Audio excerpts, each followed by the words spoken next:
Sahabat ODB, pembacaan Alkitab hari ini terambil dari 2 Timotius pasal yang pertama, ayat yang ke-6 sampai dengan ayat yang ke-12. Karena itulah kuperingatkan engkau untuk mengobarkan karunia Allah yang ada padamu oleh penumpangan tanganku atasmu.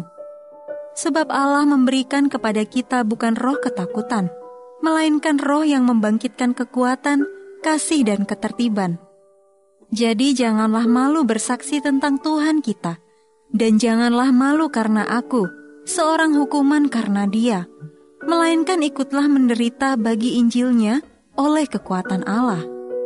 Dialah yang menyelamatkan kita dan memanggil kita dengan panggilan kudus, bukan berdasarkan perbuatan kita, melainkan berdasarkan maksud dan kasih karunia-Nya sendiri yang telah dikaruniakan kepada kita dalam Kristus Yesus sebelum permulaan zaman, dan yang sekarang dinyatakan oleh kedatangan Juru Selamat kita, Yesus Kristus, yang oleh Injil telah mematahkan kuasa maut dan mendatangkan hidup yang tidak dapat binasa.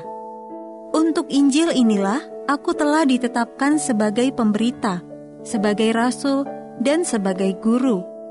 Itulah sebabnya aku menderita semuanya ini, tetapi aku tidak malu, karena aku tahu kepada siapa aku percaya. Dan aku yakin bahwa Dia berkuasa memeliharakan apa yang telah dipercayakannya kepadaku hingga pada hari Tuhan. Ayat Mas Renungan hari ini terambil dari 2 Timotius pasal yang pertama, ayat yang ke-12. Aku tahu kepada siapa aku percaya. Judul renungan kali ini, Mempercayai Allah di Masa Sulit, ditulis oleh Amy Bowser-Pye.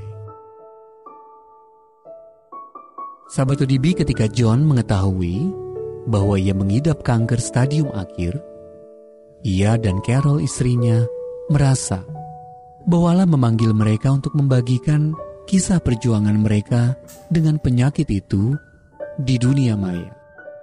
Karena percaya bahwa Allah akan bekerja melalui keterbukaan itu, mereka pun mengunggah momen-momen sukacita maupun kesedihan dan penderitaan yang mereka alami selama 2 tahun.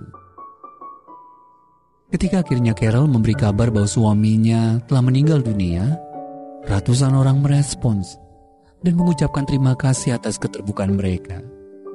Ada yang bersyukur membaca tentang sudut pandang iman Kristen dalam menyambut ajal, karena toh kita semua pasti meninggal suatu saat nanti.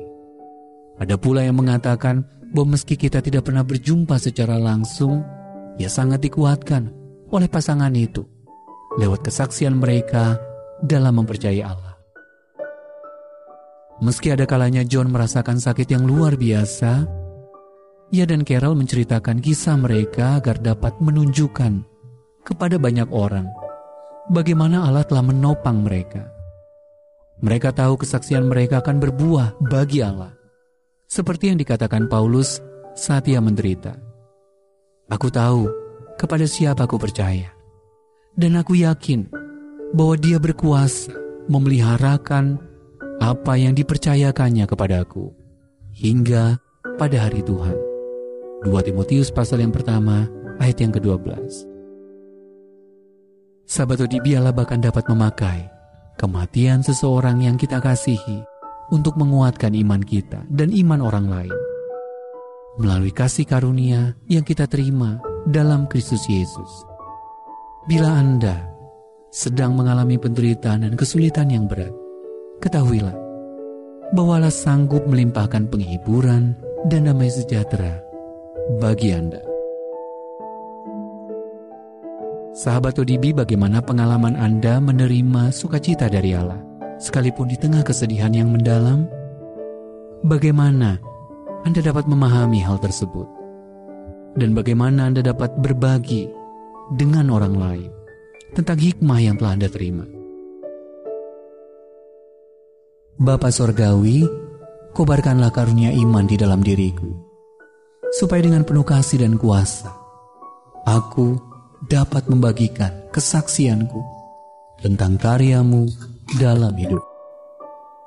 Mari kita satukan hati kita berdoa.